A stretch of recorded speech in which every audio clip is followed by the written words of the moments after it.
dedans, nous. Voilà, on est prêt pour 3 jours de moto dans le sud-est de la France. On va visiter les Alpes de Haute-Provence et les Alpes-Maritimes. Là, on est à Barème, au sud de Digne-les-Bains, et on est sur le point de départ. Pour commencer notre périple, nous nous sommes enfoncés dans les Alpes de Haute-Provence, en longeant la rivière de l'Az. Pour cela, nous avons emprunté la route Napoléon.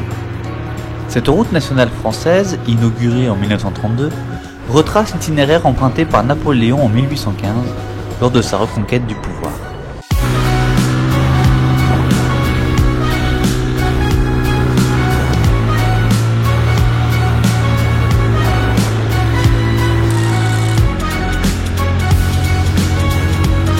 En longeant le ravin de Tolane, nous nous élevons en lacet et nous finissons par arriver au clou de la Roche Percée.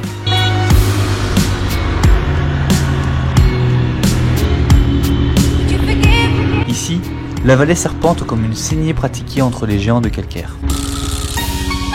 Le ravin est vertigineux et nous crée rapidement une sensation de vide. Enfin, saccadé vers quand même.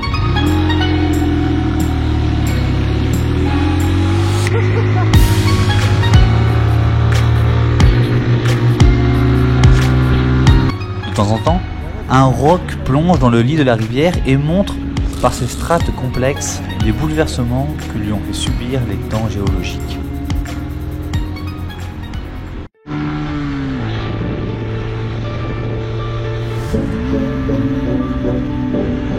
En continuant notre ascension, nous avons atteint le col des Lecs qui nous a permis d'admirer la vallée du Verdon et le lac de Castillon au fond.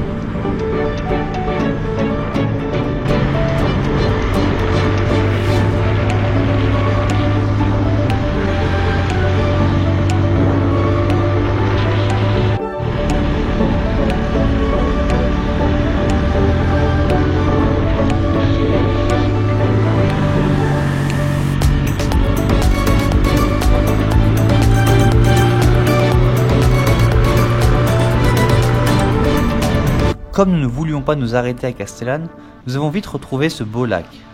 Ce lac artificiel de plus de 8 km a été créé en 1948 à la suite de la construction d'un barrage hydroélectrique.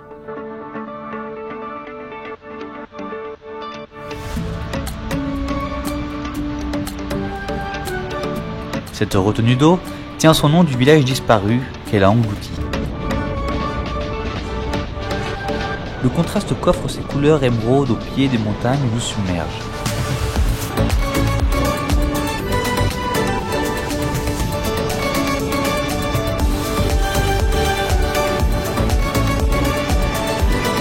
La route épouse parfaitement les contours du lac. Face à ce décor, nous sommes obligés de nous arrêter et de prendre un temps tranquille pour petit déjeuner. Pour notre halte, nous avons posé le pied au vieux port de la baie de Touron, un lieu isolé et propice au repos.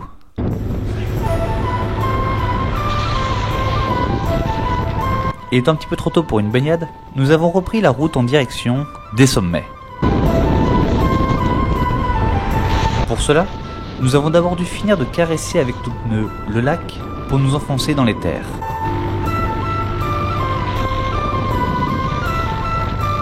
Pour ne pas nous perdre dans ces étendues, nous avons longé le Verdon. Cette partie nord de la rivière nous offre un décor beaucoup plus sauvage que celle du sud. Ce courant, plongé au milieu des forêts et des montagnes, nous transporte dans une ambiance canadienne. Devant cette force de la nature, nous nous sentons minuscules. Déjà les hommes de la préhistoire pouvaient profiter de l'ambiance produite par cette vallée.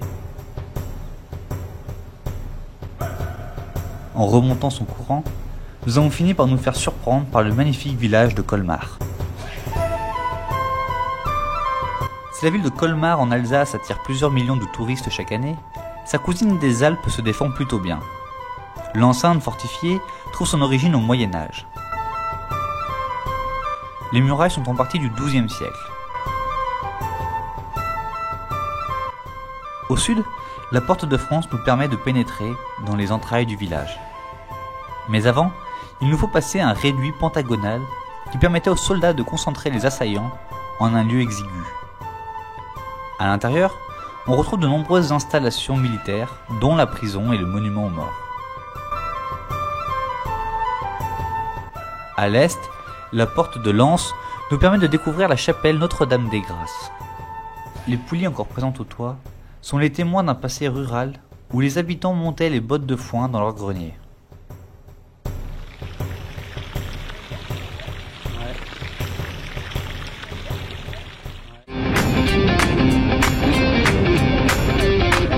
Nous avons fini par quitter ces quartiers militaires pour prendre de l'altitude et gravir le col d'Alos.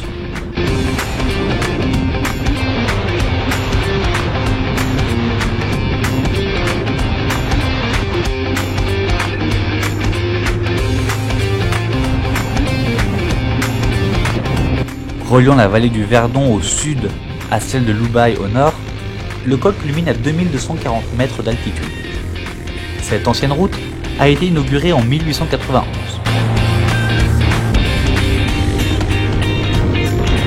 Si les lacets ont été à la hauteur de nos espérances, le revêtement nous a beaucoup déçus. Tu commences à me connaître, je suis plus chemin que national, mais là, la route n'est pas en état d'accueillir les nombreux camping-cars et voitures qu'elle attire. Régulièrement, d'importants embouteillages se créent et paralysent complètement l'ascension.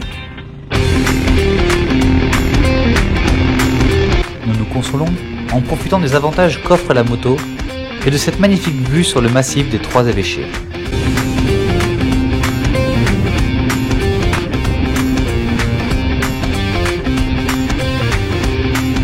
On est arrivé au col d'Alos à un peu plus de 2200 mètres d'altitude. La vue est vraiment belle. On va en profiter pour déjeuner et pour faire une petite sieste.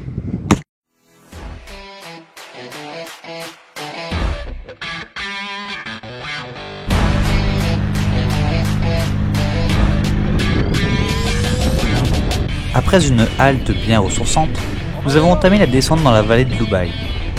En longeant la vallée du Bachelard, nous ne pouvons qu'admirer, de l'autre côté de la rive, le Bain de Sucre, sommet emblématique de la région.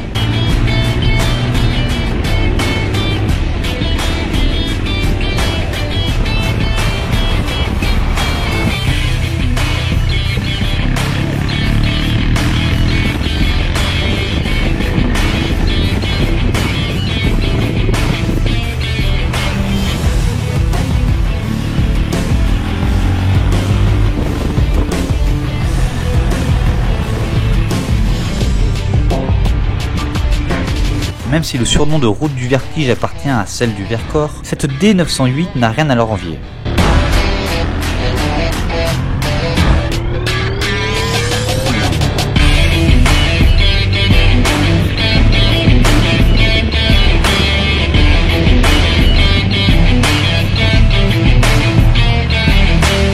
Doucement, la roche a fait place à une fraîche forêt verdoyante qui nous a accompagnés jusqu'à Loubaï.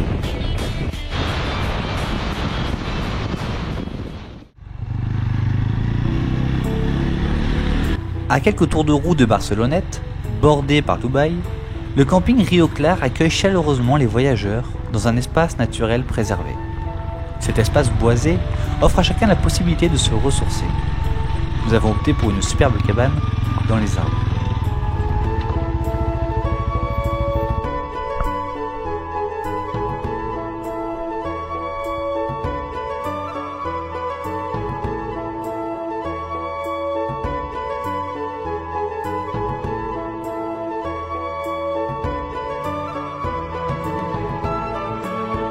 La beauté du lieu n'avait d'égal que sa tranquillité.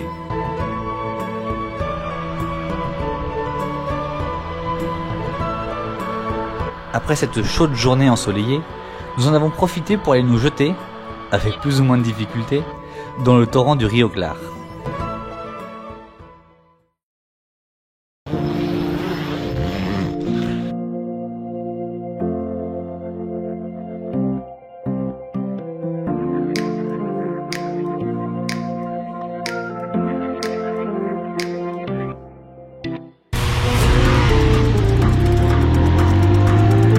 Petit matin, nous avons laissé notre petit nid douillet pour reprendre la route en direction de la plus haute route d'Europe. Pour rejoindre le col de la Bonnette, il nous a fallu relonger Loubaï et traverser Barcelonnette. Apaisés par les paysages, nous n'imaginions pas ce qu'il est en train de se tramer sous notre selle. Bon, alors là, vidéo un peu spéciale, qu'est-ce qui se passe? Alors en fait on a des rayons sur la roue arrière qui ont pété. Heureusement c'est un mec sur la route qui nous a arrêtés pour nous dire qu'il y avait un problème sur la roue arrière. Du coup, comme on est dimanche et que tous les garages sont fermés, la seule solution c'était de retourner à la voiture, chercher la remorque pour mettre la moto sur la remorque. Donc là Anto il est parti tout seul en stop pour essayer de rejoindre la voiture. Et du coup moi j'attends vers la moto, ça l'éclate. Je pense qu'il y en a bien pour 5 heures d'attente à peu près. J'essaye de m'occuper comme je peux, je chante, je regarde les vidéos de la GoPro et je vais aller me boire un petit sirop dans le restaurant d'en face pour essayer de m'occuper. Mais c'est long, c'est long. Alors que je te parle, il est 15 h, je suis à la Barème, je suis revenu, je viens d'arriver. Et donc là on va se dépêcher de mettre la moto sur la remorque. Et on va rejoindre Lucéram, on doit dormir ce soir. Donc à peu près à 3 heures de route. Je te présente ma voiture. C'est une Ford Fiesta de 2004 de 70 chevaux tricolore. J'ai dû la bricoler un petit peu. C'est pas mes goûts hein, les tricolores, hein. J'ai fait avec ce que j'avais. Mais bon bref, donc on va mettre la moto sur la remorque et on devrait atteindre Lucéram vers 18-19 h. Voilà, c'est pas vraiment ce qui était prévu, mais bon, on va quand même profiter des paysages et puis on va tâcher de profiter du temps quand même qui nous reste.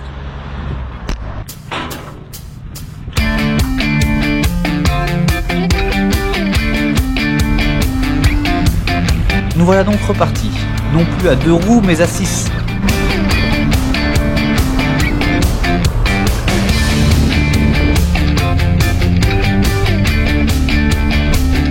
Alors, ça se passe bien cette côte? Deuxième, troisième, première. L'ascension a été vraiment rude pour mon petit bolide. En avançant tranquillement et en surveillant surtout la température du moteur, nous avons fini par prendre de l'altitude.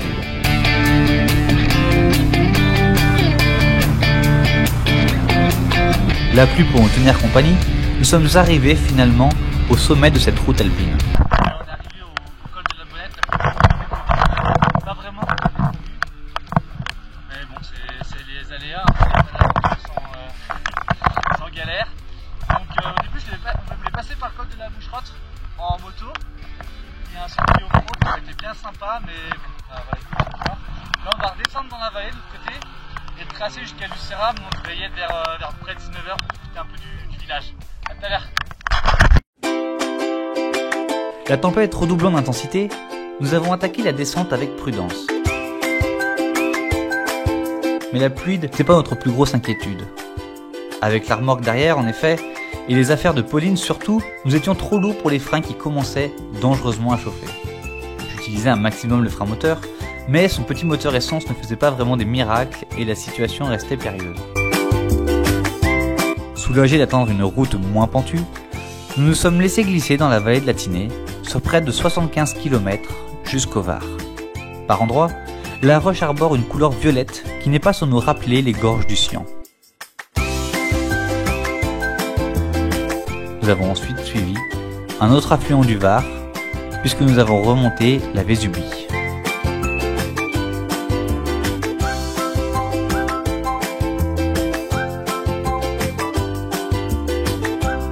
Si la route était au départ large et praticable, elle est vite devenue étroite et sinueuse.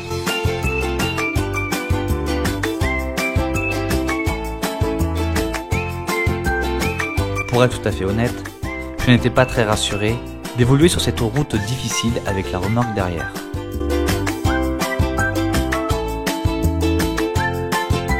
Fort heureusement, les voitures ont été rares et à chaque fois, la personne a immédiatement pris l'initiative de faire la manœuvre à ma place. Une fois le col Saint-Roch franchi, nous sommes redescendus jusqu'au lieu où nous allions passer la nuit. Mais ce lieu caché n'est pas si facile à atteindre. La route laisse place à un chemin raide et étroit qui ne laisse pas la place aux erreurs.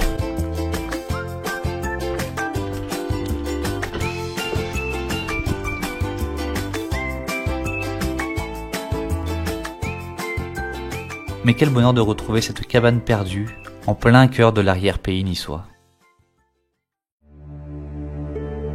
Avant de nous restaurer, nous avons opté pour une petite visite du village voisin, Lucéram.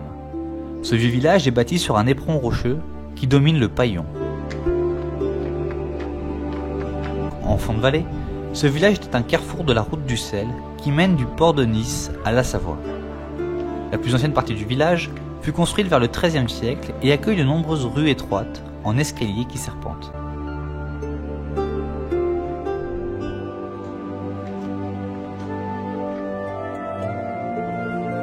Le village était protégé par une enceinte dont on peut encore voir plusieurs éléments, comme la tour ronde ouverte au sommet du village.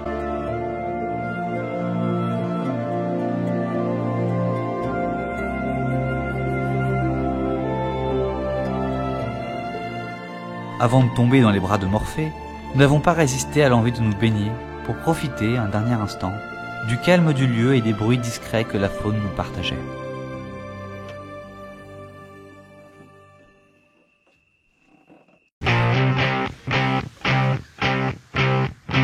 Au petit matin, nous n'avons pas pu résister et nous sommes partis explorer ces combes inconnus.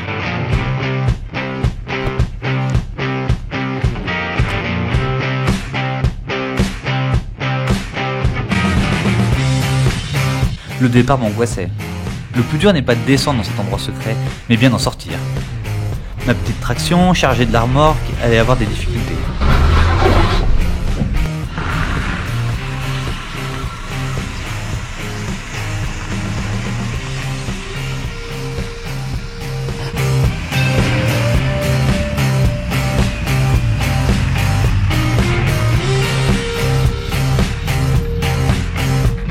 Mais finalement, nous avons réussi à nous en sortir, même si cela n'a pas été du premier coup.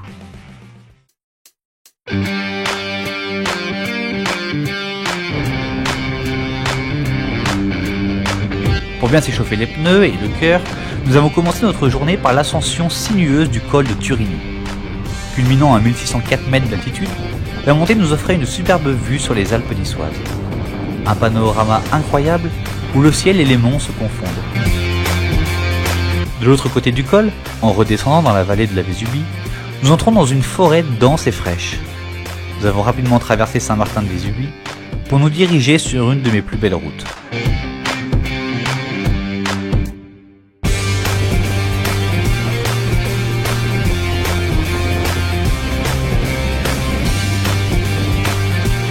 Cette route, tu vois, je l'ai découverte en me perdant l'année dernière sur la route des Grandes Alpes. J'avais même réussi à foutre le vertige à l'ami motard avec qui je partageais cette aventure. Autant te dire qu'avec la remorque derrière, je n'étais pas serein et je serrais tout ce que je pouvais.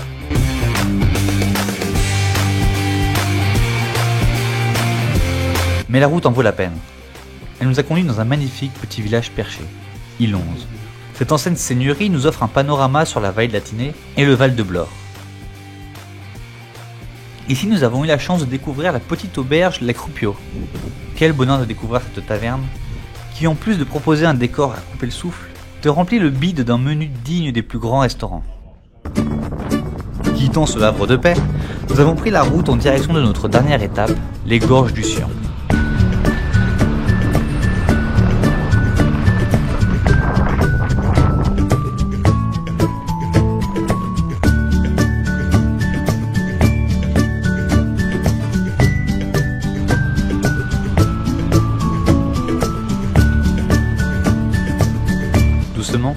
La route est devenue violette et nous a laissé apercevoir, le temps d'un instant, un joyau naturel.